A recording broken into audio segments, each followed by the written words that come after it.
Aujourd'hui, on sort d'une journée avec les étudiants de Centrale Supélec, du master Innovation et Transformation. Une journée à construire des groupes entre école et l'entreprise. Ça veut dire qu'aujourd'hui, les personnes de l'entreprise se déplacent pour ensemble construire une dynamique commune. Et après, on va sur le terrain, sur 1 mois et demi, 2 fois 2 jours, pour appliquer des outils qu'on va voir aujourd'hui.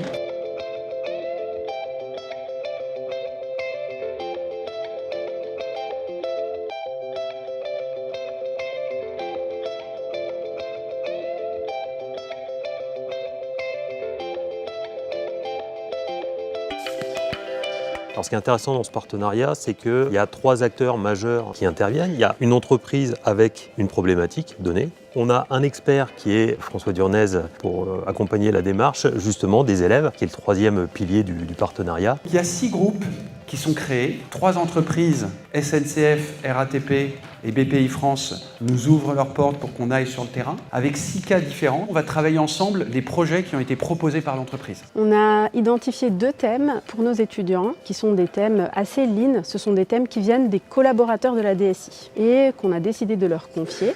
Et ce qui m'intéresse dans cette démarche de partenariat d'une entreprise, c'est qu'on a cet expert qui est reconnu et qui est là, qui est présent pour nous accompagner, mais on utilise aussi, je veux dire, la fraîcheur et, sans que ce soit péjoratif, la candeur des élèves qui arrivent avec un nouvel œil dans l'entreprise. Pour nous, c'est l'occasion de sortir aussi de notre quotidien, d'avoir un œil nouveau sur nos problématiques. Le premier contact avec les élèves a été excellent, ils paraissent investis et réellement intéressés par notre sujet. On est très content aussi de découvrir que les étudiants sont d'un très bon niveau d'un côté et en plus ils ont une forte appétence parce que ce sont eux qui ont choisi nos sujets et donc la motivation c'est un facteur aussi de succès de cette collaboration. Nous serons 3 animateurs. Pendant les 2 jours sur le terrain et les 2 autres jours en novembre, on sera à côté de vous pour appliquer les outils, travailler avec les équipes managériales, les opérateurs pour mettre en place des outils.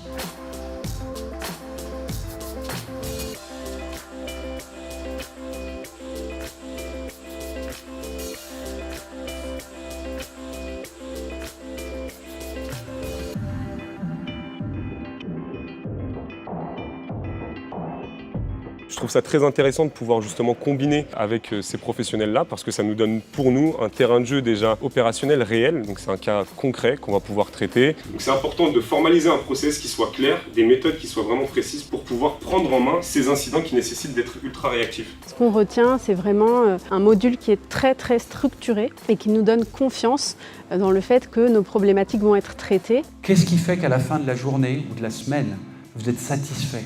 Et quand vous posez cette question en boucle, ce n'est pas le manager qui donne forcément les KPI, c'est plus l'équipe. Et ça s'ajuste. Un AIC, ça vit dans le temps. Les indicateurs que vous définissez aujourd'hui, ce ne sera pas forcément les mêmes dans un mois et c'est très bien parce que l'équipe, elle vit. Donc vous ne pouvez pas les standardiser, les harmoniser les uns par rapport aux autres.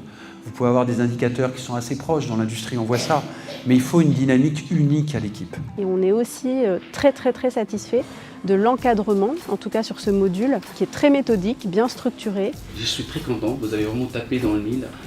Je suis impressionné d'ailleurs en très peu de temps. Là, vous êtes vraiment sur le sujet de préoccupation, le sujet de fond sur lequel on travaille actuellement. BPI France est très motivé pour renouveler cette expérience.